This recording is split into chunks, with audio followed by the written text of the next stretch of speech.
نحمد نصلی علی رسولہ الکریم اما بعد بسم اللہ الرحمن الرحیم انا للہ و انا الیہ راجعون۔ آج پاکستان کی عدالتی تاریخ کا سیاہ ترین دن ہے۔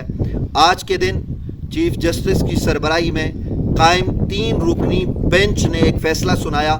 اگرچہ چیف جسٹس صاحب اور ایک جج صاحب نہیں آئے، ایک جج نے فیصلہ سنایا ہے جو فیصلہ آئین، قرآن اور سنت سے متصادم ہے۔ اس فیصلے کو قطعاً قبول نہیں کیا جائے گا۔ محدود پیمانے پر قادیانیوں کو، منکرین ختم نبوت کو اجازت دی گئی ہے کہ وہ اپنی تبلیغ کریں، یعنی وہ توہین قرآن، توہین رسالت اور وہ تمام توہین جو ان کی کتابوں میں ہے وہ کرنے کی پاکستان کی عدالت نے اجازت دے دی ہے۔ اس لیے میں نے کہا انا للہ و انا الیہ راجعون۔ اب گزارش یہ ہے کہ یہ فیصلہ کسی بھی طور پر قابل قبول نہیں ہے اور اس فیصلے کو قبول نہیں کیا جائے گا۔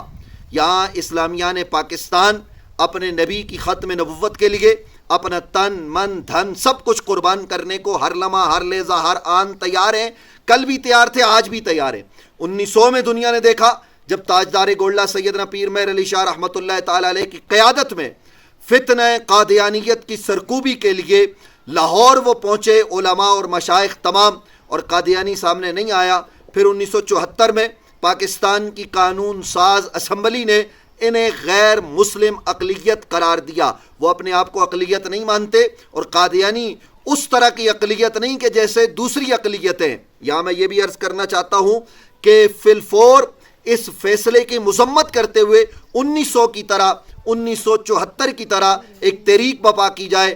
تمام مذہبی سیاسی جماعتیں اور مذہبی جماعتیں کسی بھی مکتبہ فکر کی ہوں، وہ یکجان ہو جائیں، علماء، مشائخ تمام کے تمام۔ میں یہ تو تجویز دینا چاہتا ہوں کہ کل بھی قیادت تاجدار گولڈہ نے فرمائی تھی، ایک مرتبہ پھر گولڈہ شریف حاضر ہو کر لائے عمل طے کیا جائے اسلام آباد میں کسی مقام پر، اور اس حوالے سے قوم کو بتایا جائے کہ ہم کس سمت جا رہے ہیں اور ہماری سمت کیا ہونی چاہیے۔ مغربی آقاؤں کو خوش کبھی نہیں کرنے دیا جائے گا۔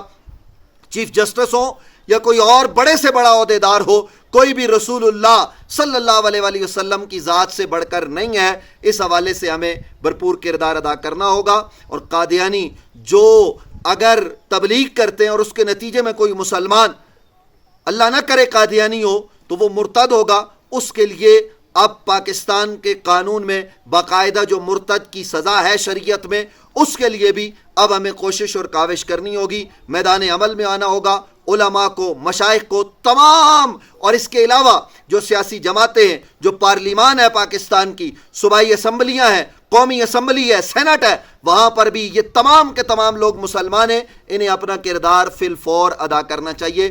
یہ میں نے وقتی طور پر کوئی جذباتیت کا اظہار نہیں کیا، بلکہ یہ فیصلہ پڑھ لینے کے بعد چند باتیں آپ کی خدمت میں عرض کی ہیں۔ دور دراز پہاڑی علاقے میں موجود ہوں، شہر کراچی سے دور ہوں، لیکن میں اس وقت یہ پیغام دے رہا ہوں، اور انشاءاللہ اس حوالے سے حضرت تاجدار گولڈہ سیدنا پیر مہر علی شاہ رضی اللہ تعالیٰ عنہ کے خانوادے کے افراد سے بھی رابطہ ہے اور دیگر لوگوں سے بھی، اور انشاءاللہ جلد قوم کو اچھی جو ہے نا وہ باتیں سننے کو ملیں گی، اور اس طرح کی کوئی بات قبول نہیں کی جائے گی جو کہ پاکستان کے قانون سے متصادم ہو، اور پھر سب سے بڑھ کر قرآن اور سنت سے متصادم ہو۔ پاکستان کی قوم ایک تحریک چلانے کے لیے بالکل تیار رہے، اور ان قریب یہ تحریک ہم سب کو مل کر چلانی پڑے گی۔